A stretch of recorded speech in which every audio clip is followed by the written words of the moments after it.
हाय learners, हम आ गए हैं अपने अगले लेक्चर में जिसमें हम लोग कंटिन्यू करेंगे लाइफ प्रोसेस चैप्टर को। और इस चैप्टर में जो हम टॉपिक कवर करेंगे उस टॉपिक का नाम है न्यूट्रिशन। और इस न्यूट्रिशन को हम लिविंग ऑर्गेनिज्म में यानी कि प्लांट्स में और एनिमल्स यानी कि ह्यूमंस में और उसके अलावा यूनिसेल्युलर ऑर्गेनिज्म जो होते हैं वो किस तरह से अपना न्यूट्रिशन लेते हैं या अपना न्यूट्रिशन जो है वो बनाते हैं। ठीक है, तो चलिए देखते हैं कि क्या होते हैं ये प्रोसेसिंग। सबसे पहली जो यहाँ पे बात की गई है कि how do living things get their food. जो लिविंग बीइंग्स हैं या लिविंग थिंग्स हैं वो अपना फूड किस तरह से लेते हैं, राइट। तो जितने भी हम ऑर्गेनिजम्स के बारे में यहाँ पे बात करें ना बच्चों, किस तरह के ऑर्गेनिज्म, लिविंग ऑर्गेनिजम्स के बारे में अगर हम बात करें, so they carried out the same fundamental processes. And what kind of same fundamental processes है, किस तरह की प्रोसेसेस के बारे में बात की जा रही है। हमने प्रीवियस लेक्चर में बात की थी कुछ लाइव प्रोसेसेस के बारे में, है ना, और उन्हीं में एक इंपॉर्टेंट प्रोसेस को हमने डील किया था। वो कौन सी प्रोसेस थी? वो थी मेटाबॉलिज्म। आई होप कि आपको वो चीज याद आ गई होगी, मैं जानता हूं। और मेटाबॉलिज्म को अगर मैं बताऊं तो मैंने बताया था, हमने डिस्कस किया था एक्चुअली कि हमने उसमें पढ़ा था कि जितनी भी जो केमिकल रिएक्शंस का सम टोटल है ना, जो हमारी बॉडी के अंदर हो रही हैं, उसको हमने नाम दिया था मेटाबॉलिज्म का। याद आया ना? I know very well. So metabolism, so जितने भी लिविंग ऑर्गेनिजम्स हैं they carried out the same fundamental processes. For example metabolism और मॉलिक्यूलर मूवमेंट्स। कैसी मूवमेंट्स? Molecular movements. सर ये मॉलिक्यूलर मूवमेंट्स किस तरह की होती हैं हमें नहीं पता, तो मैं बताता हूं। मॉलिक्यूलर मूवमेंट्स यानी कि मॉलिक्यूल्स के मूवमेंट्स के बारे में बात हो रही है। सर ये मॉलिक्यूल्स किस तरह के होते हैं? बहुत से मॉलिक्यूल्स हो सकते हैं, जैसे कार्बन हो, जैसे ऑक्सीजन हो, जैसे नाइट्रोजन हो, या वाटर मॉलिक्यूल्स हो, आयंस हो, कोई भी, या अदर कोई और मॉलिक्यूल जो कि आपकी सेल में या across the cell membrane move करते हैं। हम उस तरह के यहां पर मॉलिक्यूलर मूवमेंट्स के बारे में बात कर रहे हैं। आगे देखते हैं। But to carry out those reactions energy is required. इन प्रोसेसेस को या इस तरह की रिएक्शंस को पूरा करने के लिए बॉडी को क्या चाहिए? एनर्जी की रिक्वायरमेंट है। और हमने प्रीवियस लेक्चर में ये बात जानी थी कि एनर्जी हमें कैसे मिलती है। तो हमने सीखा था कि एनर्जी मिलती है हमें हमारे फूड से, जो कि हम ऑब्टेन करते हैं अपने सराउंडिंग से। Very good. So energy is required in the desired form. Sir what kind of desired form? ये जो यहां डिजायर्ड फॉर्म के बारे में बात हो रही है, ये डिजायर्ड फॉर्म है एटीपी। सर ये एटीपी क्या होता है? तो सबसे पहले मैं आपको इसकी फुल फॉर्म बताता हूं। एटीपी को हम बोलते हैं एडिनोसाइन या एडिनाइन ट्राइफॉस्फेट। ठीक है, हम इसको ट्राइफॉस्फेट के नाम से जानते हैं। Phosphate, right. क्या बोलते हैं? एडिनोसाइन ट्राइफॉस्फेट या एडिनाइन ट्राइफॉस्फेट के नाम से हम इसको जानते हैं। सर ये किस तरह की फॉर्म होती है? ये जो एटीपी होती है ना, हमारी जो सेल्स होती हैं वो कुछ इसी भाषा में एनर्जी को समझती हैं। फॉर एग्जाम्पल, हम चपाती खाते हैं, हम राइस खाते हैं या हम वेजेस ले रहे हैं, क्या वो जाके एज इट इज हमारी बॉडी को लग जाएगी? इधर चपाती लगी बाइसेप्स पे और उधर थाइस की तरफ आपकी जो है वो राइस लग गए और इधर दूसरी आर्म पे जो है आपकी वेजेस लग गई, कुछ इस तरह से? बिल्कुल भी नहीं। यानी कि उनका एक प्रोसेसिंग होती है और उस प्रोसेसिंग के अंदर क्या होता है, उसका ब्रेक डाउन होता है और उससे एनर्जी निकलती है। इस एनर्जी को हम लोग एडिनोसिन ट्राइफॉस्फेट के नाम से जानते हैं। इसी को इन शॉर्ट एटीपी कहा जाता है। इसी को इसलिए हम एक डिजायर्ड फॉर्म का नाम दे रहे हैं। किसका नाम दे रहे हैं? डिजायर्ड फॉर्म का, like ATP. So any form of energy must be finally converted to a uniform state of energy that can be used for the various molecular movements needed for maintaining living structure। यानी कि हमें इसी तरह के एक desired energy की requirement होती है, या फिर मैं कहूं कि डिजायर्ड फॉर्म ऑफ एनर्जी की रिक्वायरमेंट होती है लर्नर्स। ऐसा क्यों? ऐसा इसलिए फिर वो जो मॉलिक्यूलर मूवमेंट है ना, फिर वो जो केमिकल रिएक्शंस है ना, वो कैसे कंप्लीट होंगे जब तक उसको उसकी मतलब कि सिग्नल्स नहीं मिलेंगे। सिग्नल्स इन द सेंस कि एटीपी की फॉर्म में वो सेल्स, वो टिश्यूज मानते हैं कि हमें इसी फॉर्म में एनर्जी को यूटिलाइज कर पाएंगे या फिर सिंथेसिस कर पाएंगे। सो इसीलिए हमें वो डिजायर्ड फॉर्म चाहिए ही चाहिए इन मॉलिक्यूल्स की मूवमेंट के लिए। अगर और कनेक्ट करना चाहूं तो बच्चों क्लास 9th में आप लोगों ने पढ़ा होगा एक मेजर सेल ऑर्गेनेल के बारे में, जिसको हम लोग माइटोकॉन्ड्रिया के नाम से भी जानते हैं, और दूसरा नाम उसका बिल्कुल सही क्लिक किया आपके माइंड में, power house of the cell. क्यों कहते हैं power house of the cell? Because ये प्रोडक्शन कर रहा है यहाँ पे पावर का। किस तरह की पावर का? वो पावर जो हमारी बॉडी या हमारी जो बॉडी की सेल्स हैं जिसमें उसको वो पावर चाहिए, या फिर जिस फॉर्म में उसे वो पावर चाहिए, दैट मीन्स कि एडिनोसाइन ट्राइफॉस्फेट। अब समझ आई बात? बहुत अच्छे से आई होगी। So on the basis of sources of energy organisms can be of two type. और वो कौन कौन से दो टाइप्स हमें देखने को मिलते हैं? दो टाइप्स की जो हम लोग यहां पे बात कर रहे हैं। First one is those obtaining energy from sunlight. एक वो जो एनर्जी कहां से निकालते हैं या कहां से मिलती है उनको? सनलाइट से, जिनको हम लोग फोटो ऑटोट्रॉफ्स का नाम देते हैं। क्या नाम देते हैं? फोटो ऑटोट्रॉफ्स या फिर फोटोट्रॉप्स का नाम देते हैं। बच्चों फोटो का मतलब क्या होता है? फोटो का मतलब होता है लाइट। फोटो मीन्स हमें बोलते हैं, फोटो मीन्स लाइट हम कहते हैं। और दूसरा जो यहाँ वर्ड है फोटोट्रॉप्स, ट्रॉप्स का मतलब होता है न्यूट्रिशन से रिलेटेड, यानी कि वो अपना फूड जो है वो लाइट से बनाते हैं। राइट, ये बात समझ आई ना? उसके अलावा कुछ अदर्स जो होते हैं जो ऑब्टेन करते हैं एनर्जी को फ्रॉम केमिकल्स। कहां से ऑब्टेन करते हैं? फ्रॉम केमिकल्स, और जिनको हम नाम देते हैं क्या? कीमोट्रॉप्स। बच्चों कीमो का मतलब क्या होता है? ये वो वाली कीमो नहीं, कहीं आप समझो वो कीमो कैंसर थेरेपी वाली, बिल्कुल भी नहीं। कीमो का मतलब होता है यहाँ पे केमिकल्स से रिलेटेड। ध्यान रखिएगा, कीमो का क्या मतलब होता है यहाँ पे? केमिकल्स से रिलेटेड। राइट, ये चीज समझ आई। और यहाँ ये जो हमने एटीपी के लिए लिखा था, ये किसके लिए लिखा था हमने? एटीपी के लिए। किसके लिए लिखा था? एटीपी के लिए। तो ये चीज तो आपको समझ आई। तो इससे हमने ये देखा कि हम लिविंग ऑर्गेनिजम्स को अपनी फंडामेंटल प्रोसेसेस के लिए, जितनी भी जो लिविंग ऑर्गेनिज्म है, मॉलिक्यूलर मूवमेंट हो या मेटाबॉलिज्म हो, उनको एनर्जी की या फिर एनर्जी की रिक्वायरमेंट होती है। किस फॉर्म में? एटीपी की फॉर्म के अंदर। राइट, उसके अलावा दो तरह के ऑर्गेनिज्म हम लोग पढ़ रहे हैं, दो टाइप्स के हम लोग पढ़ रहे हैं। एनर्जी किस तरह से उनका जो सोर्सेज होता है, नंबर वन हमने पढ़ा फोटोट्रॉप्स। क्या पढ़ा हमने? फोटोट्रॉप्स। दूसरा जो हमने बात की यहाँ पे कीमोट्रॉप्स के बारे में। चलिए जानते हैं और किस तरह की चीजें होती हैं इन लिविंग ऑर्गेनिजम्स के अंदर जो कि रिलेट करती हैं उसके न्यूट्रिशन से। ये की पॉइंट्स आप लोग जरूर नोट डाउन कर लीजिएगा। अगली बात, दूसरी जो यहाँ पे रिक्वायरमेंट के बारे में बात की जाती है बच्चों, second requirement of living organism is carbon. Carbon sir, carbon तो एक एलिमेंट है जिसको हम लोग नॉन मेटल बोलते हैं। सर उसकी कैसे रिक्वायरमेंट? बिल्कुल, आप लोग जानते हैं कार्बन एक बहुत इसेंशियल एलिमेंट होता है। क्या होता है ये? बहुत इसेंशियल एलिमेंट। शायद इसीलिए भी आप लोग एक चैप्टर पढ़ते हो ना क्लास 10th में, कार्बन एंड इट्स कंपाउंड्स। यानी कि बाकी के एलिमेंट्स के बारे में हम लोग क्यों नहीं पढ़ते? हम लोग नाइट्रोजन एंड इट्स कंपाउंड क्यों नहीं पढ़ते? हम लोग ऑक्सीजन एंड इट्स कंपाउंड क्यों नहीं पढ़ते?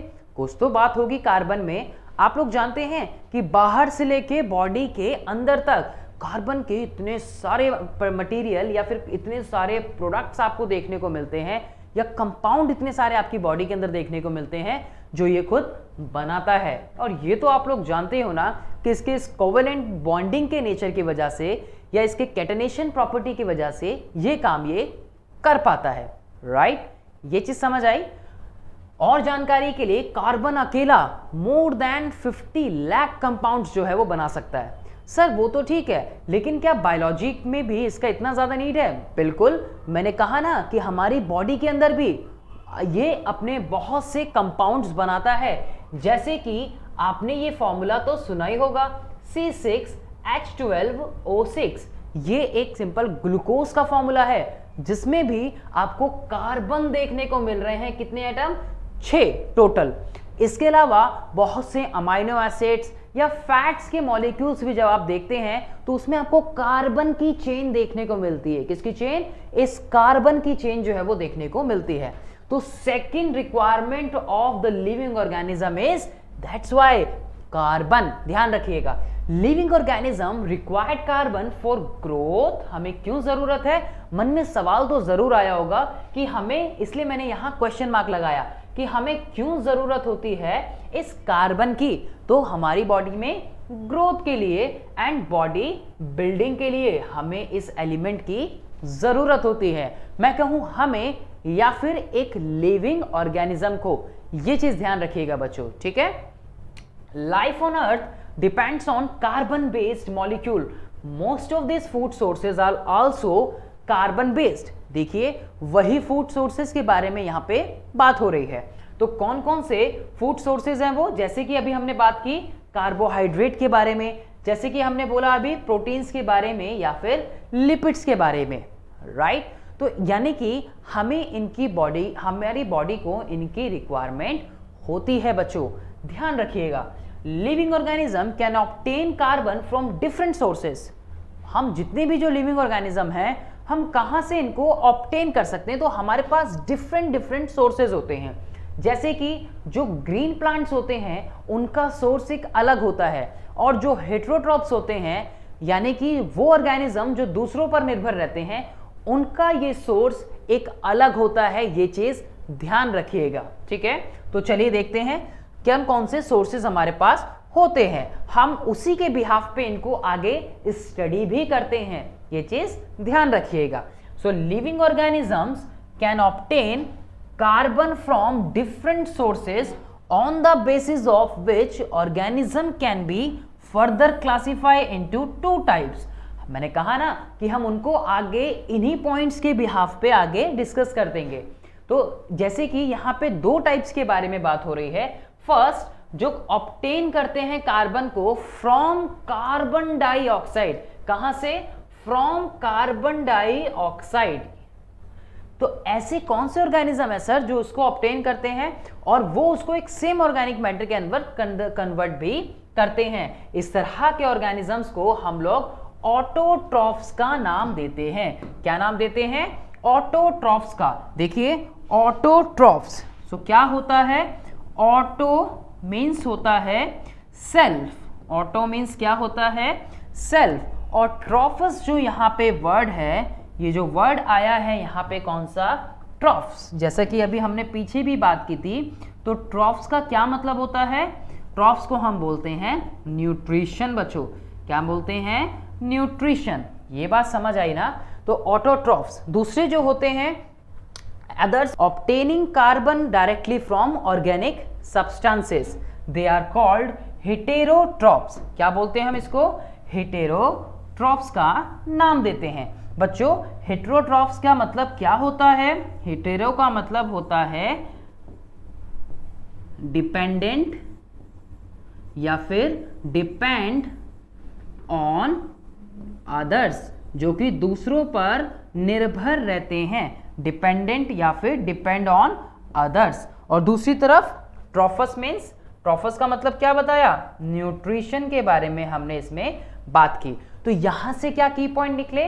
Carbon, autotrophs, heterotrophs. ठीक है, कार्बन, ऑटोट्रॉफ्स एंड हेटेरोट्रॉफ्स। ये हमारी दूसरी बात हुई, राइट? इसके अलावा आगे हम लोग जब बात करते हैं प्लांट्स को, तो plants obtain their energy from sunlight, जिनको हम क्या बोलते हैं, फोटोट्रॉफ्स। क्योंकि मैंने अभी बताया था ना, फोटो मीन्स, अभी जब हमने बात की थी बच्चों, तो फोटो मीन्स हमने क्या बोला था, फोटो का मतलब हमने कहा था लाइट को लेके, फोटो का मतलब हमने क्या बोला था, लाइट, फोटो मीन्स लाइट, और ट्रॉफस मीन्स न्यूट्रिशन। एंड तो ये क्या करते हैं, प्लांट्स ऑब्टेन करते हैं एनर्जी को सनलाइट से and carbon from carbon dioxide, इसलिए हम इनको ऑटोट्रॉफ बोलते हैं, यानी कि सेल्फ न्यूट्रिशन बनाने वाले या सेल्फ फूड बनाने वाले, ध्यान रखिएगा, खुद का भोजन बनाने वाले। इसीलिए हमने जो प्रीवियसली टर्म को यूज किया था वो टर्म थी हमारी फोटो ऑटोट्रॉफस या फोटो ऑटोट्रॉफ्स। फोटो मतलब लाइट, ऑटो मतलब सेल्फ और ट्रॉफस मतलब न्यूट्रिशन फॉर देम। इसी तरह से जब हम एनिमल्स के बारे में बात करते हैं, including humans also, so they obtain their energy from food chemicals. कहां से ऑब्टेन करते हैं, केमिकल्स, यानी फूड केमिकल से, जो फूड वो लेते हैं ना वहां से ऑब्टेन करते हैं, ये चीज ध्यान रखिएगा, राइट। इसलिए हमने उनको क्या नाम दिया, हमने उनको नाम दिया कीमोट्रॉप्स का। किसका नाम दिया हमने उसको, कीमोट्रॉप्स का नाम इसलिए उनको मिला यहां पे। And carbon from organic substances, carbon जो उनको मिला वो कहां से मिला, ऑर्गेनिक सब्सटेंसेस से, इसलिए हमने इनको नाम दिया हेटेरोट्रॉप्स का। हेटेरोट्रॉप्स मीन्स कि that means they are dependent on others for their food, जबकि जो ग्रीन प्लांट्स है they are not dependent on others for their food, right, they are self manufacturer. ठीक है, ये चीज समझ आई। So we can use the term chemo heterotrophs for the animals including humans. बच्चों ये टर्म्स शायद आप लोग एनसीईआरटी में अपनी ना पढ़े।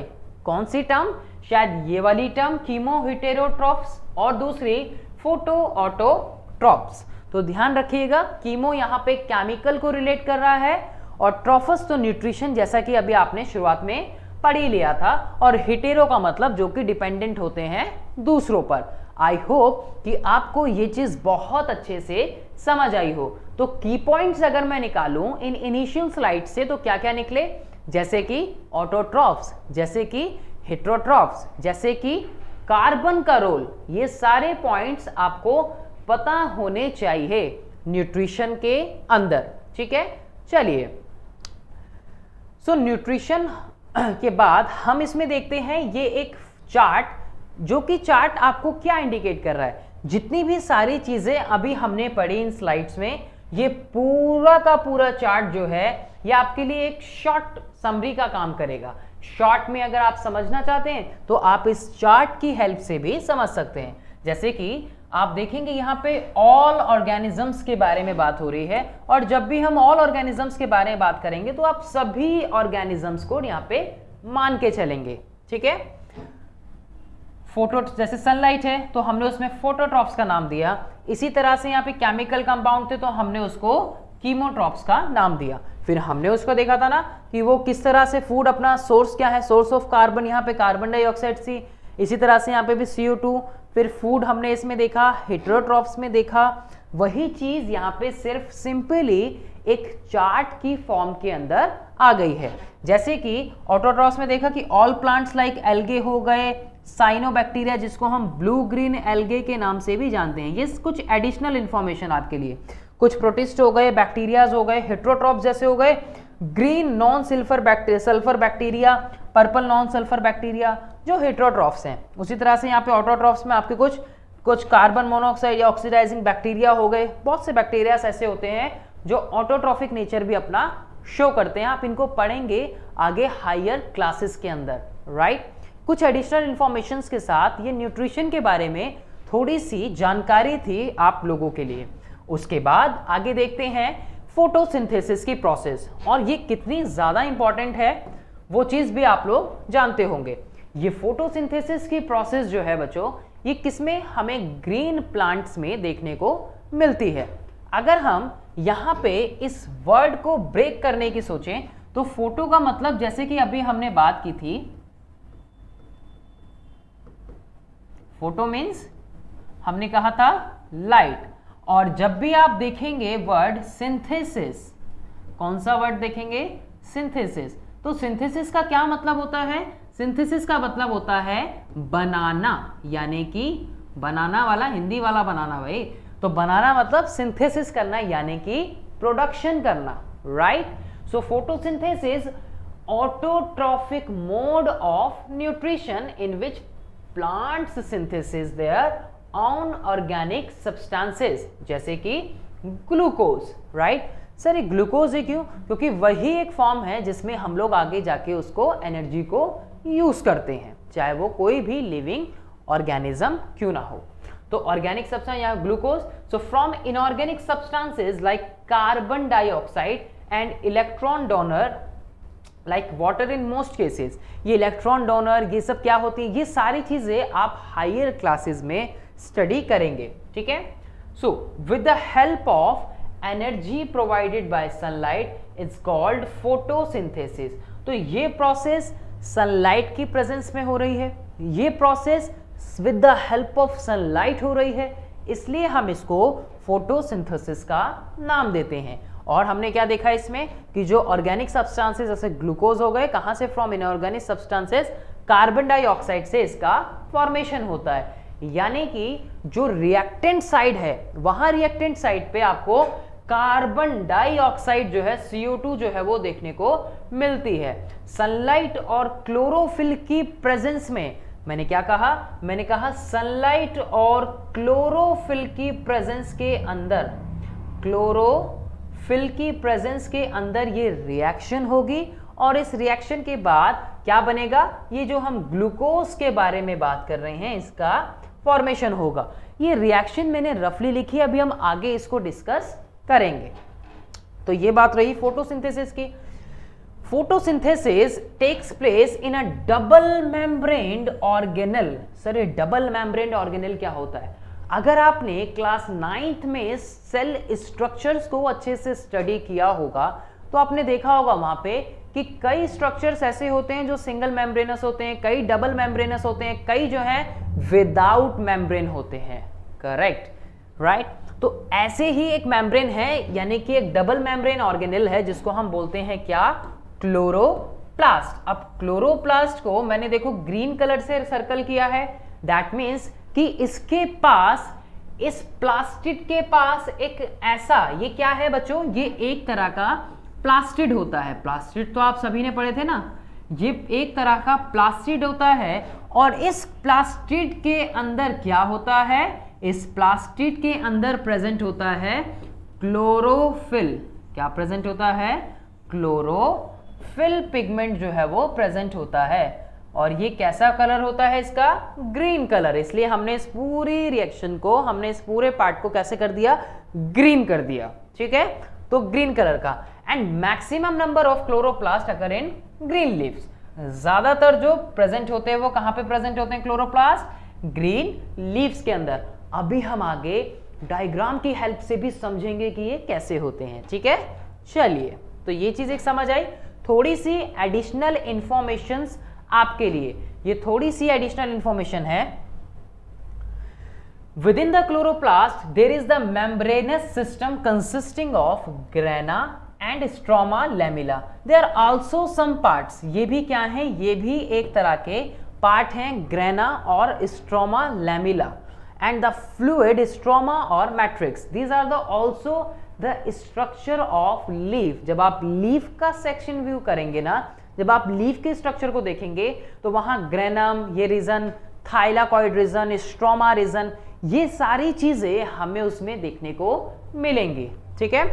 So the membrane system is responsible. सवाल यहां पर आपके मन में ये आ रहा होगा कि सर ये जो मेम्ब्रेन सिस्टम होता है इसका फंक्शन क्या होता है। जब हम इस मेम्ब्रेन सिस्टम के बारे में बात कर रहे हैं, सो इस मेम्ब्रेन सिस्टम का फंक्शन क्या होता है। सवाल अगर मन में आ रहा है और नहीं भी आया तो आप अपनी कॉपी में लिख लें। Membrane system is responsible for trapping the light energy and also for the synthesis of ATP and NADPH। Sir ये दो नई टर्म आ गई, ATP तो अभी हमने पढ़ी थी, लेकिन अब ये एक चीज और आ गई है जिसको हम क्या बोल रहे हैं, NADPH। तो ये फर्दर आगे प्रोसेसिंग होती रहती है जब फूड का ब्रेकडाउन होता रहता है, जब उस न्यूट्रिशन का ब्रेकडाउन होता रहता है, वो आगे सेल्स तक पहुंचता रहता है, ये आगे फर्दर प्रोसेसिंग है। तो ये जो मेम्ब्रेन सिस्टम होता है ना, ये रेस्पॉन्सिबल होता है for trapping the light energy and also for the synthesis of ATP and NADPH। मैंने कहा था ना कि लिविंग ऑर्गेनिज्म में अब वो जो एनर्जी जिस फॉर्म में बनाएगा या जिस फॉर्म में वो समझ रहा है वो ATP है, और उसके साथ साथ यहाँ NADPH भी, यानी कि हम इसको क्या बोलते हैं, हम इसको बोलते हैं nicotinamide adenine diphosphate, di nucleotide phosphate. हम इसको लिखेंगे पूरा, क्या बोलते हैं इसको, निकोटिनामाइड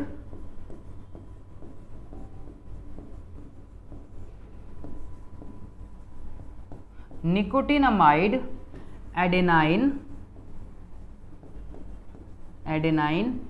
डाई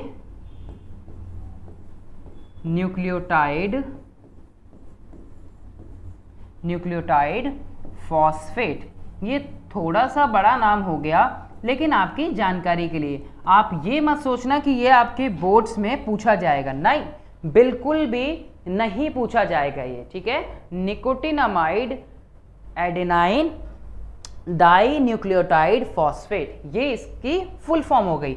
जैसे हमने ATP की फुल फॉर्म पढ़ी थी, उसी तरह से ये NADPH की फुल फॉर्म हो गई, ठीक है। तो इसमें रेस्पॉन्सिबल है इसको ट्रैप करने के लिए, और इसमें सिंथेसिस इसका करने के लिए ये मेम्ब्रेन प्रेजेंट होती है। ये बात समझ आई।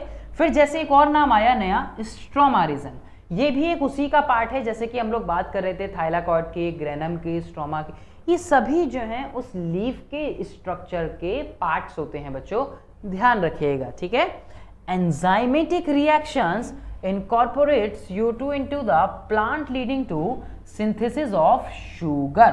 ये सारी चीजें जो है CO2 की हेल्प से जो है ये प्रोसेसिंग होती रहती है, और आगे क्या बनता है बच्चों, शुगर का सिंथेसिस होता है उस लीफ के अंदर। एक सवाल और बन गया आपके लिए यहाँ पे, क्वेश्चन क्या है, पेन कॉपी लेके आप लोग बैठो, और बैठे हुए होंगे, आई नो वेरी वेल, कि शुगर का सिंथेसिस कहां होता है। यहां पे ये क्वेश्चन फ्रेम हो गया, वेयर इज शुगर सिंथेसिस, तो क्या लिखेंगे, लीफ के अंदर, ठीक है, ध्यान रखिएगा। Which in transform starch, another important term. तो यहां पे ये टर्म हमें क्या बताती है, स्टार्च क्या होता है बच्चों, ये एक स्टोर फॉर्म होती है फूड की। क्या होती है, स्टोर्ड फॉर्म। ये स्टोर फॉर्म किसकी होती है, फूड की। किसके अंदर, फूड की होती है, और ये फूड की किसके अंदर होती है बच्चों, प्लांट्स के अंदर होती है। डियर लर्नर्स, सवाल पूछा जाता है कि प्लांट्स में जो स्टोर फॉर्म होती है वो क्या होती है, उसका क्या नाम होता है, तो वो क्या है यहाँ पे, स्टार्च। ध्यान रखिएगा, कहां सिंथेसिस हो रहा है, क्वेश्चन देखो, क्वेश्चन मार्क बनाया मैंने, क्वेश्चन लिखा है, सिंथेसिस ऑफ शुगर कहां पे हो रहा है, ध्यान रखिएगा। तो ये चीज सारी छोटी छोटी बातें आपको पता होनी चाहिए ही चाहिए, ठीक है। ये थोड़ी सी कहानी फोटोसिंथेसिस की। जो मैं रिएक्शन के बारे में बात कर रहा था, वो रिएक्शन कौन सी थी, वो रिएक्शन थी आपकी ये वाली, जो कि आपको समझ आई गई होगी। ये कौन है, ये हो गए हमारे सूर्य देवता। और ये सूरज क्या कर रही हैं, इनकी ये जितनी भी रेज आ रही हैं, ये रेज इन द प्रेजेंस जो है, इनकी प्रेजेंस में फोटोसिंथेसिस की प्रोसेस जो है वो कंप्लीट हो रही है। ये हो गई इसकी रिएक्टेंट साइड, और ये हो गई इसकी प्रोडक्ट साइड। तो हमें क्या मिला यहाँ पे, प्रोडक्ट साइड पे ग्लूकोज मिला, जिसकी ज्यादा जरूरत थी। उसके साथ साथ ऑक्सीजन का भी फॉर्मेशन हुआ। और ये रिएक्शन मैं जानता हूं, जब आप छोटे से थे तब से पढ़ते आ रहे हैं, क्लास 6 से, ये फोटोसिंथेसिस की प्रकाश संश्लेषण की जो क्रिया होती है, जो प्रोसेसिंग होती है, उसको आप पढ़ते आ रहे हैं। कुछ और बातें इसके बारे में जैसे जानते हैं कि रॉ मटेरियल्स, ये बड़ा पूछ लिए जाते हैं कई बार कि कौन कौन से रॉ मटेरियल्स होते हैं। तो भाई देखते हैं ज़रा कौन कौन से रॉ मटेरियल्स होते हैं। सबसे पहले हमें जो चाहिए, एक हमें क्या चाहिए, इसमें सनलाइट चाहिए। क्या चाहिए हमें? सनलाइट तो चाहिए ही चाहिए। उसके बाद सर और क्या चाहिए? उसके अलावा हमें क्लोरोफिल चाहिए। क्या चाहिए बच्चों? क्लोरोफिल होना भी बहुत ज़रूरी है। क्लोरोफिल का होना भी ज़रूरी है। क्लोरोफिल के अलावा हम लोग जो बात करते हैं इसमें carbon dioxide, which is very very important, अभी हमने देखा। उसके अलावा आपको क्या चाहिए? यहाँ पे वाटर चाहिए, क्योंकि वाटर के ही हेल्प से बाकी के जो मिनरल्स या न्यूट्रिएंट होते हैं वो भी तो प्लांट्स में जाते हैं। वाटर की हेल्प से जो बाकी के मिनरल्स होते हैं, या फिर मैं कहूँ कि जो बाकी के न्यूट्रिएंट्स होते हैं, वो न्यूट्रिएंट भी जो हैं इस पानी की हेल्प से जो है वो आगे प्लांट तक पहुंच पाते हैं। तो ये हो गई क्या? रॉ मटेरियल जो फोटोसिंथेसिस के लिए ज़रूरी हैं। आई होप कि आपको ये चीज़ बहुत अच्छे से समझ आई हो। साइट ऑफ फोटोसिंथेसिस, बच्चों साइट का मतलब क्या है यहाँ पे कि किस प्लेस पे ये फोटोसिंथेसिस की प्रोसेस जो है वो कंप्लीट हो रही है, या फिर हम कहें कि हो रही है। अभी आपने पढ़ा ना क्लोरोप्लास्ट के बारे में, क्या पढ़ा था अभी हमने? क्लोरोप्लास्ट के बारे में पढ़ा था। और क्लोरोप्लास्ट के अंदर भी मैंने अभी आपको बताया था कि क्लोरोप्लास्ट के अंदर क्या प्रेजेंट होते हैं? क्लोरोफिल पिगमेंट प्रेजेंट होते हैं। क्या प्रेजेंट होते हैं? क्लोरोफिल पिगमेंट्स जो हैं वो प्रेजेंट होते हैं। और ये क्लोरोफिल पिगमेंट्स कैसे कलर के होते हैं? ग्रीन कलर के होते हैं। इसलिए हमने इसको दोबारा से कैसे लिख दिया है? ग्रीन कलर से लिख दिया है। आपको ये चीज़ बहुत अच्छे से समझ आ गई होगी, ठीक है। तो ये जितने भी जो क्लोरोप्लास्ट हैं ये इसको कंटेन करते हैं, ध्यान रखिएगा, ठीक है। चलिए आगे देखते हैं बच्चों। This is very very very important. ये आपकी एनसीईआरटी में कुछ स्टेप्स होंगे और ये इतने ज़्यादा इंपॉर्टेंट है कि इन पे डायरेक्ट क्वेश्चन जो है वो बच्चों पूछ लिया जाता है। This is very important. होता क्या है, यहाँ मेन इवेंट्स के बारे में बात की गई है कि ऐसे कौन कौन से इवेंट्स हैं जो फोटोसिंथेसिस की प्रोसेस में होते हैं। यानी कि बेसिकली क्या पूछा गया है, फोटोसिंथेसिस की प्रोसेस के अंदर क्या हो रहा है। सबसे पहले अगर हम बात करें तो absorption of light energy by chlorophyll. Chlorophyll pigment जो कि एक ग्रीन कलर का पिगमेंट है क्लोरोप्लास्ट के अंदर, और क्लोरोप्लास्ट जो कि एक प्लास्टिड है, जो कि एक सेल ऑर्गेनेल है। यानी कि वो क्या करता है, वो एब्जॉर्प्शन करता है, यानी कि absorption of light energy by chlorophyll pigment. वो उसको एब्जॉर्ब कर रहा है और आगे इस लाइट एनर्जी को केमिकल एनर्जी में कन्वर्ट करने में अपना रोल प्ले कर रहा है। वेरी गुड, आप इसको बहुत अच्छे से समझ गए, मैं ये बात जानता हूं। नेक्स्ट जो यहाँ पे हमें देखने को मिल रहा है वो क्या है कि conversion of light energy into chemical energy. वही बात जो हम लोग डिस्कस कर रहे हैं। एंड स्प्लिटिंग ऑफ वाटर, यानी कि वाटर के मॉलिक्यूल का टूटना, यानी कि सेपरेट आउट होना। बच्चों जो अभी हमने पढ़ी थी रिएक्शन, उसमें हमने क्या पढ़ा था? उसमें हमने पढ़ा था ग्लूकोज यानी कि C6H12O6, यानी कि C6H12O6, और उसके साथ साथ हमें यहाँ ऑक्सीजन भी जो था वो मिल रही थी, बिल्कुल ना। तो ये ऑक्सीजन कहाँ से ऑब्टेन हुई, सवाल ये पूछा जाता है। तो ये ऑक्सीजन आपको कहाँ से मिली? वाटर मॉलिक्यूल से आपको मिलेगी, राइट। तो स्प्लिटिंग या breaking of water into hydrogen and oxygen, ये हाइड्रोजन जो है वो इस ग्लूकोज में चला जाता है, ध्यान रखिएगा। सिंपल, अभी आपको इतना ध्यान रखना है। Reduction of CO2 to carbohydrate, और वो जो CO2 के बारे में हम लोग बात कर रहे थे वो किस में चला जाता है? वो ग्लूकोज में कन्वर्ट हो जाता है, यानी कि कार्बोहाइड्रेट में कन्वर्ट हो जाता है। बच्चों ये चीज ध्यान रखिएगा कि ये तीनों स्टेप्स आपको एज इट इज लिखने हैं, बिल्कुल ऐसे ही पूछे जाते हैं। और बोर्ड्स में भी कई बार ये सवाल जो है वो 3 मार्क्स में पूछा गया है, पूछा जाता है, ध्यान रखिएगा। ठीक है, चलिए आगे जब हम बात करते हैं तो आपने ये डायग्राम तो बहुत अच्छे से देखा होगा एक लीफ का। बच्चों ये क्या है, हमने एक लीफ का क्रॉस सेक्शन व्यू कर दिया और इसके अंदर आपको एक सिंपल लीफ आप जब बच्चों देखते हैं तो कुछ इस तरह से आपको एक लीफ देखने को तो मिलती होगी। वाह सर, बहुत बढ़िया लीफ बनाई है, बिल्कुल। तो ऐसे में हम जब एक लीफ का क्रॉस सेक्शन करते हैं तो हमें कुछ इस तरह से वो देखने को मिलती है। जब हमने उसको कट कर दिया, कुछ ऐसा समझिए, जिसमें आपको मिडरिब एक पोर्शन मिलता है, लेमिना ये जो ग्रीन कलर का पार्ट है ये लेमिना हो गया, जिसको हम लोग लीफ ब्लेड के नाम से भी जानते हैं। उसके अलावा यहाँ वेन्स और वेनलेट्स भी प्रेजेंट होती हैं इस लीफ के ऊपर। देखे होंगे आपने कई स्ट्रक्चर कुछ इस तरह से जो हमें देखने को मिलते हैं, कुछ इस तरह के स्ट्रक्चर, कुछ इस तरह के, कुछ इस तरह के, कुछ इस तरह के आपको स्ट्रक्चर वेन्स और वेनलेट्स के नाम से हम उनको जानते हैं। इस लीफ में जब हमने इस पार्ट को देखा, इस लेयर को जब हमने जूम किया, तो जो हम इंपॉर्टेंट पार्ट इसमें ढूंढ रहे थे वो क्या है, वो है ये क्लोरोप्लास्ट। ये क्या है क्लोरोप्लास्ट? जब हमने इसका क्रॉस सेक्शन किया तो लीफ में हमें, जब हमने इसको ऐसे नहीं, जब माइक्रोस्कोप की स्टडी जब हम करेंगे तो with the help of microscope हम नोटिस करेंगे कि कुछ सेल जो हैं वो ग्रीन डॉट्स को कंटेन कर रही हैं। कैसे डॉट्स को? ग्रीन डॉट्स को। देखिए आपको ये जो स्ट्रक्चर में आपको डॉट्स देखने को मिलेंगे, ये कैसे हैं? ये सभी आपको ग्रीन कलर के देखने को मिलेंगे। कैसे मिलेंगे? ग्रीन कलर के मिल रहे हैं ना। यही ग्रीन डॉट्स जो हैं, इन्हीं ग्रीन डॉट्स को हम क्या नाम देते हैं?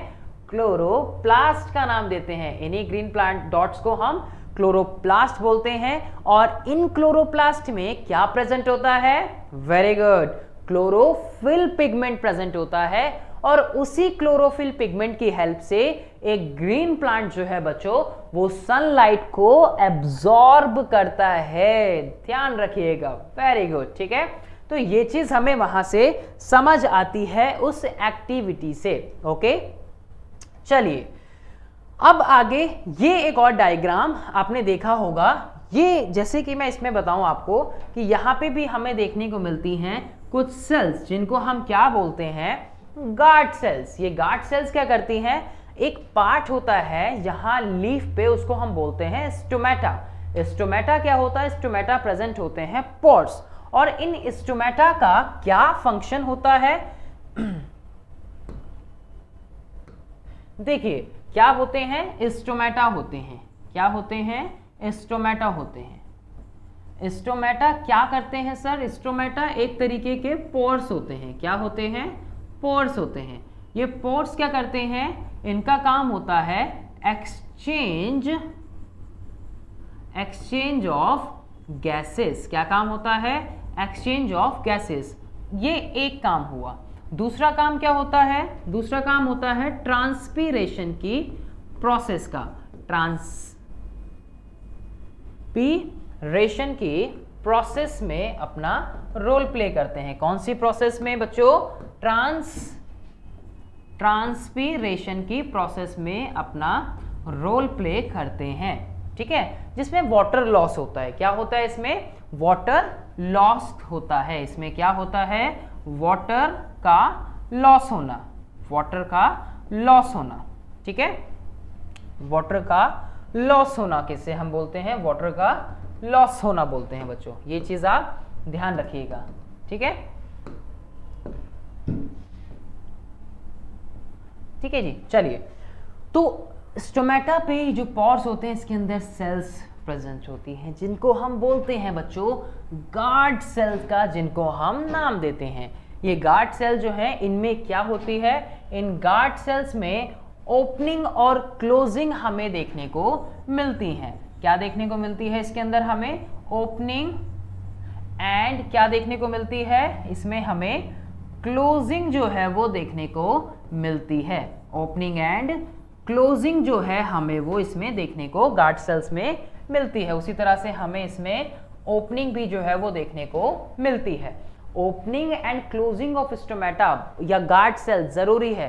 कोई भी सब्सटेंस जब बाहर जाना है या कोई भी सब्सटेंस अंदर आना है, लीफ के थ्रू ही जाएगा। जब वो लीफ के थ्रू जा रहा है तो वो गार्ड सेल से होता हुआ जाता है। ये चीज ध्यान रखिएगा। ये किस में प्रेजेंट होती हैं? स्टोमेटा में। और स्टोमेटा क्या होते हैं बच्चों? स्मॉल पोर्स होते हैं, बहुत टाइनी पोर्स होते हैं। कैसे पोर्स होते हैं? टाइनी पोर्स होते हैं। ठीक है जी, ध्यान रखना। तो ये क्लोजिंग और ओपनिंग को शो करता है। ये डायग्राम कई बार आपसे लेबलिंग करने के लिए पूछ लिया जाता है, तो क्लोरोप्लास्ट का ध्यान रखो, ग्रीन पिगमेंट और स्टोमेटल पोर का ध्यान रखो। ठीक है, एक सवाल और कि इन गार्ड सेल्स की जो शेप होती है वो कैसी होती है? ये बीन शेप्ड होते हैं। कैसे होते हैं? बीन शेप्ड हमें देखने को मिलते हैं। कैसे मिलते हैं? बीन शेप्ड हमें देखने को मिलते हैं बच्चों, ध्यान रखिएगा। ये आपके एनसीईआरटी का डायग्राम है, इसको ध्यान से देखना और वहां पे समझिएगा इस फिगर को, ये चीज वो बताना चाह रहे हैं। चलिए आगे देखते हैं। ये जितनी प्रोसेस आपको देखने को मिल रही थी, जितनी ये सिंपल आपको देखने को मिल रही है, एक्चुअली उतनी सिंपल होती नहीं है बच्चों। फोटोसिंथेसिस की प्रोसेस आपको जैसी देखने को मिल रही है, एक्चुअली उतनी सिंपल नहीं होती। सर फिर कैसी होती है? बच्चों ये सारी बातों का जवाब आपको मिलेगा एक थोड़े से नेक्स्ट स्टैंडर्ड में, जब आप क्लास 11th में जाएंगे। लेकिन फिर भी थोड़ी सी इंफॉर्मेशन आपको देने के लिए मैंने यहां पे कुछ चीज जो है वो ऐड की हैं। जैसे कि हम इसमें क्या देखते हैं कि केमिकल रिएक्शंस तो होती हैं। जैसे कि आपको क्या मिल रहा है कि this simple looking chemical reaction is just a simple representation of photosynthesis. तो actual process is very complex. जो प्रोसेस है ना पूरी, ये बहुत कॉम्प्लेक्स प्रोसेस होती है। This set of reaction including a near about 50 intermediates in about 50 steps। लगभग इतने प्रोसेसिंग होती है बच्चों। जैसे मैं बोलूं ग्लाइकोलाइसिस की प्रोसेस होती है एक, आपकी सिर्फ थोड़ी सी जानकारी के लिए। जैसे एक प्रोसेस होती है ग्लाइकोलिसिस। बच्चों इस ग्लाइकोलिसिस के अंदर ही लगभग 10 से ज्यादा स्टेप्स हमें देखने को मिलते हैं बच्चों। इसके अलावा लर्नर्स, माय डियर लर्नर्स, इसके अंदर बहुत सी साइकिल्स होती हैं। जैसे हम एक बोलते हैं क्रैब साइकिल हो गए, केल्विन साइकिल हो गए, ऐसे बहुत सी जो हैं हमें साइकिल्स देखने को मिलती है, प्रोसेसिंग देखने को मिलती है। बेसिकली हम उसको प्रोसेसिंग बोलते हैं। तो ये चीज मैं आपको यहाँ पे बता रहा था, सिर्फ इतनी इसमें। तो so for the sake of convenience the entire process is divided into 2 phases. इसमें हमें 2 इंपॉर्टेंट फेजेस देखने को मिलते हैं बच्चों। वो 2 इंपॉर्टेंट फेजेस होते हैं जिसमें हम लाइट रिएक्शंस के बारे में बात करते हैं और एक में हम डार्क रिएक्शंस के बारे में बात करते हैं। एक में हम लोग लाइट रिएक्शंस के बारे में बात करते हैं और दूसरी में हम लोग डार्क रिएक्शंस के बारे में बात करते हैं। फिर फोटोसिस्टम 1, फोटोसिस्टम 2 किस तरह से होता है वो सारी चीजें पढ़ते हैं। लेकिन मैं जानता हूं आप लोग बहुत क्यूरियस होंगे इस चीज को जानने के लिए, लेकिन अभी के लिए यहां पर इतना ही और आगे हम लोग हायर क्लासेस में उसको पढ़ेंगे डिटेल में कि किस तरह से फोटो सिस्टम 1 होता है, फोटो सिस्टम 2 होता है, वो सारी बातों को आगे देखते हैं बच्चों। उसके बाद यहां पे आता है वो खत्म हुआ ऑटोट्रॉफिक न्यूट्रिशन। फिर आगे आता है इसमें हेटेरोट्रॉफिक न्यूट्रिशन, जिसमें हम लोग बोलते हैं कि dependent on other organisms, right. So यहां पे हमें इसमें 4 काइंड्स देखने को मिलते हैं। Number 1 is holozoic, number 2 is saprotrophic and parasitic, and the number 4 is mixotrophic. इसको हम नंबर 4 बोलेंगे, नंबर 3, नंबर 2 और नंबर 1। बच्चों होलोजोइक का क्या मतलब होता है? देखो होलोजोइक का मतलब होता है होलोजोइक, बच्चों होलोजोइक का मतलब होता है कंप्लीट मोड ऑफ न्यूट्रिशन। क्या होता है? Complete mode of nutrition. क्या बोलते हैं इसको? Complete mode of nutrition. Sir ये कंप्लीट मोड क्या होता है? बच्चों यहां पे कंप्लीट मोड का मतलब है डियर लर्नर्स, यहां कंप्लीट मोड का मतलब है कि कुछ स्टेप्स फॉलो होंगे और वो स्टेप्स होते हैं टोटल 5 स्टेप्स जो यहां पे हम देखने को मिलेंगे। उन 5 स्टेप्स के बारे में अभी हम लोग बात करेंगे। और इन शॉर्ट बता दूं तो जैसे कि वो 5 स्टेप्स हो गए, ingestion, digestion, absorption, assimilation and egestion. इन पांचों स्टेप्स को हम लोग इसमें देखेंगे। आगे होलोजोइक में क्या है कि this is also called ingestive nutrition. तो आपको सिंपली होलोजोइक में क्या याद रखना है, ये 5 स्टेप्स जिसको बारे में अभी हम लोग बच्चों डिस्कस करेंगे। हम इनके फर्दर कुछ और टाइप्स भी पढ़ते हैं, जैसे कि यहाँ पे हमें किस तरह के देखने को मिलते हैं ऑर्गेनिज्म। कुछ होते हैं हर्बीवोरस, ये कुछ ऑर्गेनिजम्स होते हैं बच्चों जो हमें इसमें देखने को मिलते हैं। उसके अलावा कार्निवोरस, उसके अलावा ओमनिवोरस। सर ये किस तरह के ऑर्गेनिजम्स होते हैं और क्या करते हैं? बच्चों हर्बीवोरस जो होते हैं, हर्ब होते हैं जो ग्रीन प्लांट्स ईटर होते हैं, जो कंज्यूम करते हैं प्लांट्स को। किसको कंज्यूम करते हैं? ग्रीन प्लांट्स को। जैसे कि यानी कि वो होते हैं सिर्फ वेजिटेशन वाले, गाय हो गई, बकरी हो गई, ये खाते हैं आपके प्लांट्स को। कार्निवोरस वो होते हैं जो कैसे होते हैं? फ्लैश ईटिंग होते हैं। एनिमल्स के कैसे होते हैं? फ्लैश ईटिंग एनिमल्स होते हैं, यानी कि वो दूसरों का मांस खाने वाले जीव होते हैं, जैसे कि लायन हो गए, टाइगर हो गए, एटसेट्रा। उसके अलावा ओमनिवोरस वो होते हैं जो दोनों तरह के देखने को मिलते हैं। कैसे मिलते हैं? दोनों तरह के देखने को मिलते हैं, राइट। दोनों तरह के बोले तो कि वो प्लांट्स भी खाते हैं, यानी कि प्लांट्स के ऊपर भी निर्भर होते हैं, और दूसरे ऑर्गेनिजम्स के ऊपर भी अपने एंटायर फूड के लिए डिपेंड होते हैं। ठीक है, ये चीज।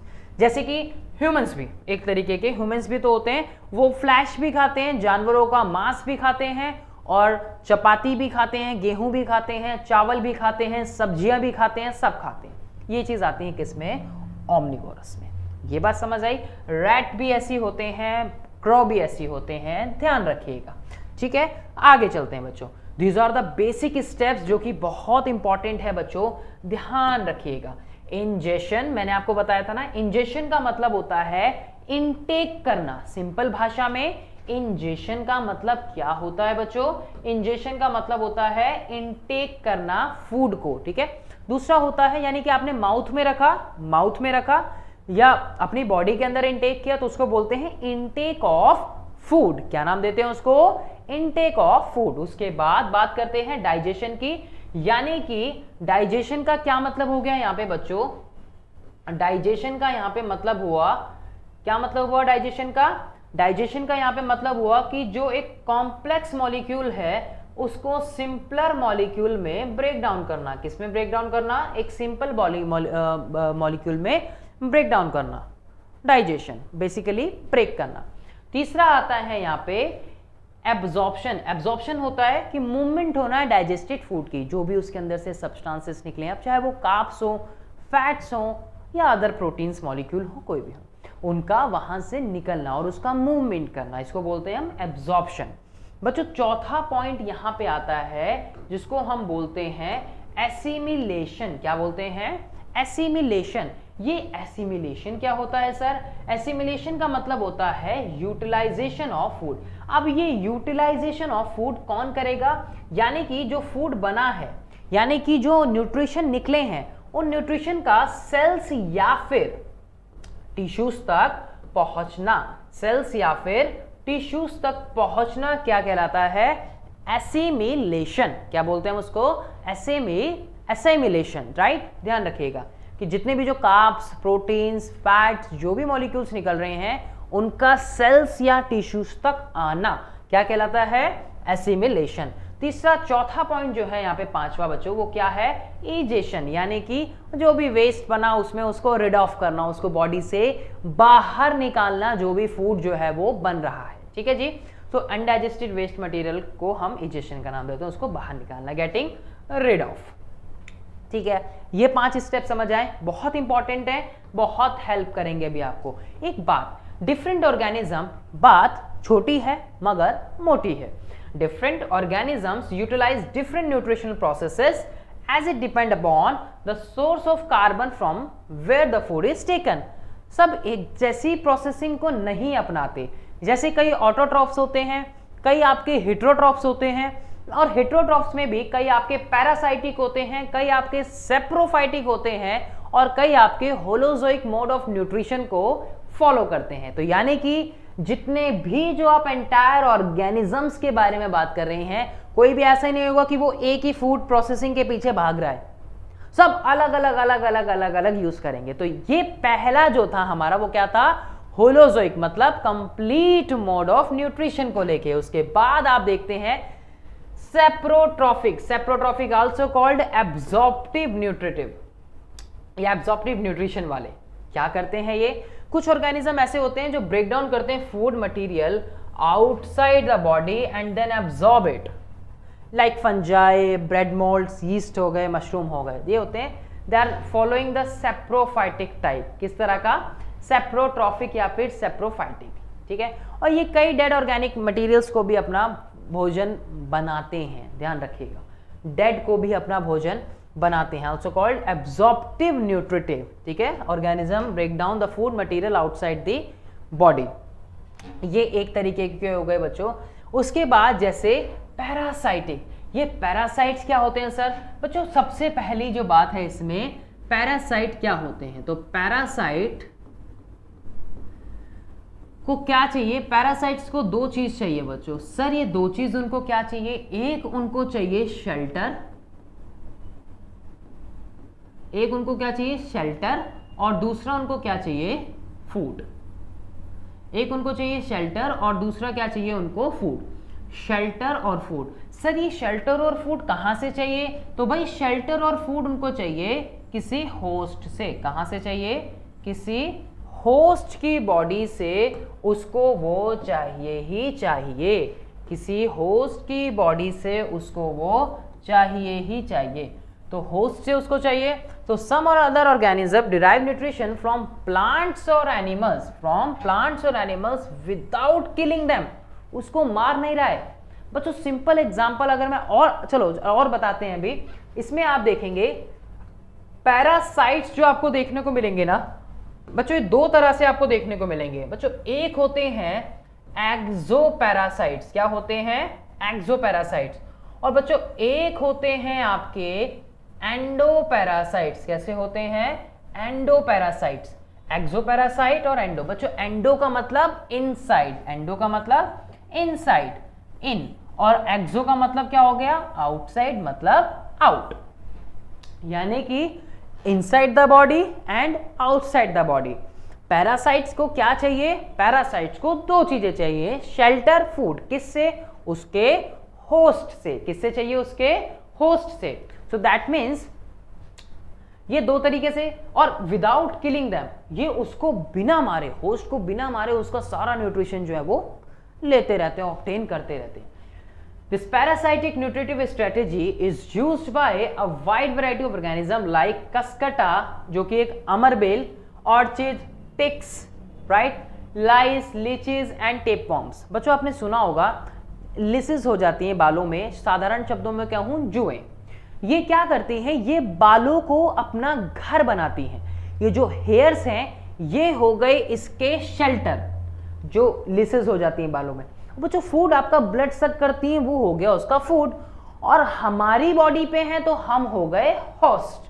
तो होस्ट की बॉडी में हेयर, शेल्टर और ब्लड जो सक कर रही हैं वो हो गए फूड, लिसिस। ये कैसे पैरासाइट हो गए, बॉडी के बाहर हैं तो हुए एक्सोपैरासाइट। कैसे हुए, बॉडी के बाहर अगर हैं तो कैसे हुए, एक्सोपैरासाइट। और जब आप वॉर्म्स देखते होंगे ना बच्चों, वॉर्म्स तो आपने सुने होंगे, टेप वॉर्म एग्जाम्पल आप लोगों ने सुना होगा।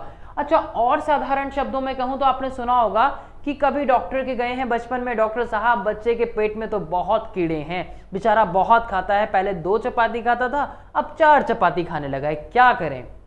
तो क्या है बच्चों वो उसके पेट में, टेप वॉर्म्स, यानी कि कीड़े, राउंड वॉर्म्स, वॉर्म्स जो होते हैं बेसिकली ये, यानी कि ये कहां रहते हैं, ये अंदर है उसकी इंटेस्टाइन के अंदर। कहां पर है उसकी बॉडी में, इंटेस्टाइन के अंदर है। कहां पर है ये, इंटेस्टाइन के अंदर है। तो जब इंटेस्टाइन के अंदर है तो वो कैसे हो गए, अंदर, एंडो।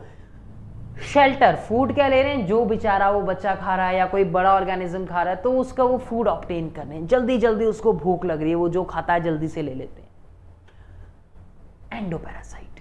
फूड और शेल्टर दोनों मिल रहा है, एंडोपैरासाइट हो गए बच्चों, ठीक है। ये एक तरह का न्यूट्रिशन होता है। तो ये 3 तरह से हम इसमें देखते हैं। चौथा जो हम बात करते हैं यहाँ पे, मिक्सोट्रॉफिक। क्या होते हैं? मिक्सोट्रॉफिक। इसके अलावा बच्चों एक चीज और, जैसे टिक्स भी आप लोगों ने देखा होगा। जैसे हम टिक्स के बारे में बात करें, लीचीज होती हैं बच्चों, टिक्स भी होती हैं। टिक्स आपने देखा होगा ना, आपके आसपास गली मोहल्लों में आपके पेट्स जो होते हैं उनकी बॉडी पे एक रेड कलर के छोटे छोटे कीड़े हो जाते हैं, दे आर टिक्स। वो भी एक्सोपैरासाइट्स हैं एक तरीके के, ध्यान रखिएगा, ये चीज आपको बताने के लिए बस। मिक्सोट्रॉफिक का मतलब होता है मिक्स। मिक्सोट्रॉफिक का क्या मतलब है यहाँ पे? मिक्स मतलब मिश्रण। मिश्रण किसका? कि कुछ ऑर्गेनिजम्स ऐसे होते हैं जैसे कि यूग्लिना एक ऑर्गेनिज्म है, सिर्फ आपके एडिशनल नॉलेज के लिए बच्चों, डिफरेंट मोड ऑफ न्यूट्रिशन जो यूज करते हैं, लाइक उसको बोलते हैं मिक्सोट्रॉफिक।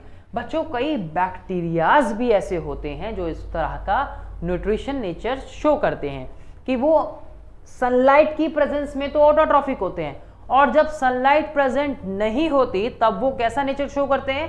हेट्रोट्रॉफिक नेचर जो है वो शो करते हैं। इस तरह के ऑर्गेनिज्म जो होते हैं वो मिक्सोट्रॉफिक टाइप के होते हैं, ठीक है, जिससे कि यूग्लेना उनमें से एक एग्जांपल है। तो यूग्लेना शो करता है autotrophic mode of nutrition in the presence of sunlight, and absence of sunlight it can be shift to heterotrophic mode of nutrition. Bacteria भी ऐसे होते हैं कई, ध्यान रखिएगा बच्चों। ये बात एक खत्म हुई। उसके बाद हम लोग बात करते हैं how do unicellular organism obtain their food. बच्चों ये पिक्चर्स तो आप लोग देख रहे होंगे, और इस पिक्चर में हम लोग क्या देख रहे हैं? हम लोग देख रहे हैं कि food is taken up through the entire surface. ये एक हमारा टॉपिक है, राइट, ये हमारा टॉपिक है कि जिसमें हम बात करेंगे कि फूड जो है वो एंटायर सरफेस से ऑब्टेन किया जा रहा है, कैसे वो हम आगे देखेंगे। बच्चों यहाँ पे 2 पिक्चर्स हैं अमीबा, बहुत ही सुंदर सुंदर पिक्चर है अमीबा और पैरामीशियम की। ये चप्पल जैसा दिखने वाला, स्लीपर जैसा दिखने वाला ऑर्गेनिज्म पैरामीशियम है। इसकी खास बात ये होती है, इस पैरामीशियम की बात करूं तो इस पैरामीशियम की बॉडी पे सीलिया प्रेजेंट होते हैं, और ये सीलिया कैसे दिखते हैं बच्चों? ये आपको हेयर लाइक स्ट्रक्चर देखने को मिलते हैं। कैसे मिलते हैं? हेयर लाइक स्ट्रक्चर्स जो हैं ये हमें देखने को मिलते हैं, ठीक है। उसके अलावा ये एक हो गया आपका अमीबा। तो यूनिसेल्युलर ऑर्गेनिजम्स कैसे करते हैं बच्चों? ये बड़ा इंपॉर्टेंट है, ध्यान रखिएगा। ये अमीबा के आपके कुछ स्टेप्स जो हैं एनसीईआरटी में आपके लेफ्ट हैंड साइड वाले पेज में नीचे की तरफ लेफ्ट कॉर्नर में एक फिगर बनी हुई होगी जिसमें 4 स्टेप्स होंगे। हम कितने स्टेप्स ले रहे हैं? हम 5 स्टेप्स की बात करेंगे। हम होलोजोइक मोड ऑफ न्यूट्रिशन की बात करेंगे, हम कंप्लीट मोड ऑफ न्यूट्रिशन के बारे में बात करेंगे। ध्यान रखिएगा, आप उस फिगर को फॉलो करो, लेकिन अगर आप ये वाली फिगर भी बनाओगे तो इंप्रेशन और अच्छा जाएगा आपकी कॉपी में। ध्यान रखिएगा बच्चों, ये क्या है? ये एक अमीबा है। ये क्या है? ये एक अमीबा है। हम देख रहे हैं कि ये एक हेट्रोट्रॉफिक न्यूट्रिशन जो है वो फॉलो कर रहा है। बिल्कुल कर रहा है सर, मानी हमने आपकी बात, लेकिन कैसे ये भी तो बताओ। बिल्कुल बात करते हैं। ये एक इरेगुलर शेप अमीबा है। कैसा है? Irregular shape amoeba. अमीबा की शेप थोड़ी होती है कोई, कैसी है? इरेगुलर शेप का अमीबा हमें देखने को मिल रहा है। ये आपका कोई फूड पार्टिकल हो गया इसके पास, ये इसकी बॉडी में न्यूक्लियस हो गया। और ऐसा मान लीजिए, कैसा सर, कैसा मान लें? ऐसा मान लीजिए कि यहाँ कोई, ये इसकी बॉडी में क्या है? ये इसका फूड वैक्यूल है। क्या है बच्चों? फूड वैक्यूल इसकी बॉडी में ये प्रेजेंट है। ऐसा तो मान सकते हो ना सर? मान लिया आपने, कहा चलो मान लिया, ठीक है। हो क्या रहा है कि फूड जो है ये आउटसाइड है बॉडी के अंदर लेके जाना। इस बेचारे अमीबा के पास, यूनिसेल्युलर ऑर्गेनिज्म के पास आपकी तरह हाथ तो नहीं है, हमारी तरह हाथ नहीं है, माउथ नहीं है। कैसे करेगा? हमने तो फूड लिया, उठाया, खाया, अंदर खत्म फूड, यही होता है। ये कैसे करेगा? तो ये एक artificial finger like projection form करता है अपने फूड को एंगल्फ करने के लिए। क्या करने के लिए? एंगल्फ करने के लिए। तो यहां क्या टर्म है? यहां एक टर्म लिखी है जिसको हम क्या बोलते हैं? स्यूडोपोडिया। क्या बोलते हैं? स्यूडोपोडिया। क्या होती है?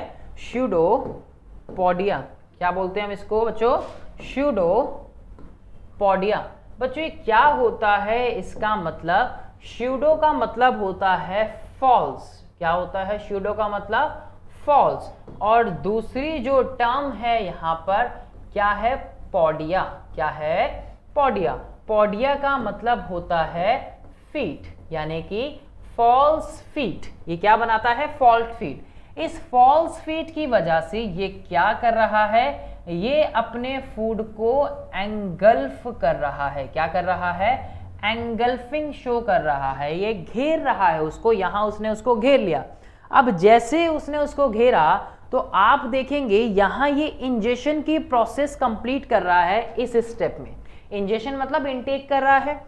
दूसरे पार्ट में आप देखेंगे कि ये पार्ट इसमें ये आपको दिखेगा अंदर जाता हुआ। कैसा जाता हुआ? फूड अंदर चला गया ना, एंगल्फ किया। यहां इसने एंगल्फिंग कर रहा है, इसमें भी एंगल्फिंग करने की कोशिश कर रहा है। तो यहां पूरी तरह से घेर लिया इसने, घेरा तो फूड को अंदर ले गया। अब जैसे ही फूड अंदर गया तो ये जो फूड वैक्यूल्स हैं ये इस पे अटैक करेंगे। तो जो भी न्यूट्रिट सब्सटेंसेस होंगे, न्यूट्रिटिव सब्सटेंस इस फूड के अंदर होंगे, वो सारे ये लेने स्टार्ट कर देगा।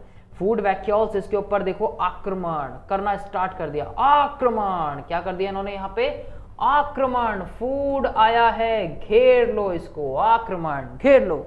ठीक है, घेर लिया। घेरने के बाद क्या हुआ? जो भी एसेंशियल सब्सटेंसेस होंगे, यानी कि ये जो घेरा इन्होंने, यहाँ पे क्या होगा? ये प्रोसेसिंग होगी किसकी? एब्जॉर्प्शन की। किसकी प्रोसेसिंग होगी? एब्जॉर्प्शन की प्रोसेसिंग जो है आपको देखने को मिलेगी। मिली एब्जॉर्प्शन की प्रोसेस? सर बिल्कुल देखने को मिली हमें। उसके बाद क्या हुआ यहाँ पे? इस एब्जॉर्प्शन की प्रोसेसिंग के बाद जितने भी जो एसेंशियल सब्सटेंसेस थे वो उसने ले लिए। तो आप यहाँ पे कैसे दिखाएंगे? आप यहाँ पे ध्यान रखिएगा, ये वाला जो फिगर आप बनाएंगे इसको थोड़ा सा ग्रो करता हुआ बनाइएगा। ठीक है, कैसा बनाएंगे? ग्रो करता हुआ बनाना अमीबा को। हम ये दिखाएंगे कि अमीबा ने फूड को ऑब्टेन कर लिया और वो उसके बाद ग्रो कर रहा है। ध्यान रखिएगा, ठीक है। देन ये हुई लास्ट एसिमिलेशन की प्रोसेस। उसके बाद लास्ट प्रोसेस जो देखिए, वेस्ट जो है वो रिमूव हो रहा है। क्या हो रहा है? यहाँ से वेस्ट है। ये क्या है? ये वेस्ट है। और ये जो वेस्ट है बच्चों, ये बॉडी से इसकी बाहर जा रहा है। क्या जा रहा है? वेस्ट बॉडी से बाहर जा रहा है। इसलिए हम इसको क्या बोलते हैं? ईजेशन बोलते हैं। इस प्रोसेस को क्या बोलते हैं हम? ईजेशन बोलते हैं, जो कि हमें पांचों स्टेप में देखने को मिली। अभी जो हमने 5 स्टेप की बात की थी बच्चों, वो यहाँ देखो किस तरह से कंप्लीट होते हैं। ध्यान रखिएगा, ये इंपॉर्टेंट है, डायग्रामेटिकली बनाने के लिए कई बार आ जाता है। आई होप कि आपको ये चीज़ अच्छे से समझ आई हो।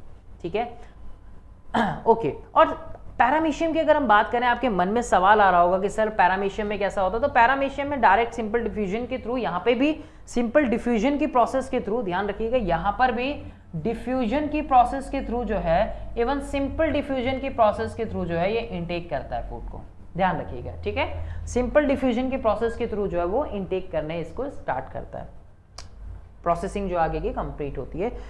इसके बाद ये भी बच्चों जो पैरामीशियम जो है वो सीलिया की हेल्प से और यहाँ इसकी हेल्प से फूड को जो है इनटेक करता है बॉडी में और ब्रेक डाउन होता है। इसके बारे में बहुत ज़्यादा आपके एनसीईआरटी में डिटेल्ड में नहीं है, सिर्फ एक लाइन में सीलिया के हेल्प से वो किस तरह से उसको ऑब्टेन करना है, देन डाइजेस्ट करता है, खत्म। ये ज़्यादा इतना इंपॉर्टेंट नहीं है, इसमें सिर्फ हम एक लाइन पढ़ते हैं, हम सिर्फ उसी लाइन को फॉलो करेंगे, वही सीलिया वाली एनसीईआरटी लेवल की, हम सिर्फ उतना ही फॉलो करेंगे उसको। ठीक है, मेन जो इंपॉर्टेंट है बच्चों, मेन इंपॉर्टेंट आपका ये है, इसको अच्छे से समझना है और ये इसी तरह से हम लोग जो हैं इसको बनाएंगे, ध्यान रखिएगा। ठीक है, इसी तरह से हमें फॉलो करना है। कुछ सवाल जो इस कॉन्सेप्ट से रिलेटेड हैं कि what are the differences between autotrophic nutrition and heterotrophic nutrition. बच्चों सिंपली आप लोग जानते हो ना, अभी हमने पीछे भी पढ़ा है कि ये एक तरीके का सेल्फ न्यूट्रिशन होता है। कैसा होता है ये? सेल्फ न्यूट्रिशन देखने को मिलता है। नंबर 1 किसमें देखने को मिलता है? ग्रीन प्लांट्स में आपको देखने को ये मिलता है। किसमें देखने को मिलता है? ग्रीन प्लांट्स में। डिफरेंसेस पूछें, 2 डिफरेंसेस बता सकते हैं। हेटेरोट्रॉफिक न्यूट्रिशन कैसा होता है? डिपेंडेंट ऑन अदर्स, दूसरों पर निर्भर होते हैं। किसमें होते हैं? एनिमल्स के अलावा जो दूसरे तरह के आपको जीव देखने को मिलते हैं ऑर्गेनिज्म उसमें, जैसे कि ह्यूमंस इसका एक एग्जांपल हो गए। ठीक है, तो इस तरह से आप इसमें डिफरेंशिएट जो है वो कर सकते हैं। जो प्रीवियस हमने कुछ पॉइंट्स लिए वहाँ से आप इनमें और पॉइंट जो है वो ऐड कर सकते हैं। 2 मार्क्स का अगर पूछा जाता है तो टेबुलर फॉर्म में इस तरह से डिफ्रेंशिएट इसको कर सकते हैं। ठीक है जी। अगला, where do plants get each of the raw material required for photosynthesis? Where do plants get each of the raw material? बच्चों कौन कौन से डियर लर्नर्स हमने यहाँ पे बात की थी रॉ मटेरियल्स के बारे में, जैसा कि हमने एक किया था सनलाइट के बारे में, ये था ना एक रॉ मटेरियल। उसके अलावा हमने जो रॉ मटेरियल देखे थे वो कौन कौन से थे, जैसे कि वाटर था, है ना, वाटर था। उसके अलावा रॉ मटेरियल हमने कौन सा देखा था, क्लोरोफिल देखा था। हमने क्या देखा था, क्लोरोफिल देखा था। उसके अलावा हमने जो इसमें बात की थी, हमने बात की थी कार्बन डाइऑक्साइड के बारे में, है ना, यही तो था। तो where do plant get each of the raw material required for photosynthesis? बेटा सनलाइट तो सन से मिलेगी ना, है ना जी, सनलाइट तो सन से मिलेगी। वाटर जो है डिपेंड करता है कि वाटर तो उसको मिलना ही है, वाटर कैसे मिलेगा, सराउंडिंग से मिलेगा, रेन वाटर हो सकता है या कोई ह्यूमन उसमें जो है पानी दे रहा है, राइट। क्लोरोफिल पिगमेंट कहाँ से मिलता है उसको, क्लोरोप्लास्ट से मिलता है। कहाँ से मिलता है, क्लोरोप्लास्ट से देखने को मिलता है ना जी। क्लोरोफिल पिगमेंट हो गया, क्लोरोप्लास्ट से मिलेगा, ग्रीन लीफ से मिलेगा। CO2 कार्बन डाइऑक्साइड डिपेंड करता है कि वो अगर टेरेस्ट्रल है, अगर जो वो टेरेस्ट्रल है, ध्यान रखिएगा, अगर टेरेस्ट्रल है या फिर वो कैसा है, या तो वो टेरेस्ट्रल हो सकता है या फिर वो एक्वेटिक हो सकता है। प्लांट ऐसे भी तो हो सकता है ना, या तो वो टेरेस्ट्रल होगा या फिर वो एक्वेटिक होगा। तो अगर जो वो टेरेस्ट्रल है तब तो वो एटमॉस्फेयर से ले रहा है, तब कहाँ से ले रहा है, एटमॉस्फेयर से ले रहा है। और अगर एक्वेटिक है तो वो अपने वाटर से अकॉर्डिंगली वहीं से उसको ऑब्टेन करेगा। ठीक है, ये चीज समझ आई ना, very good. What are the end products of photosynthesis? बच्चों 2 एंड प्रोडक्ट्स हमने इसके देखे थे।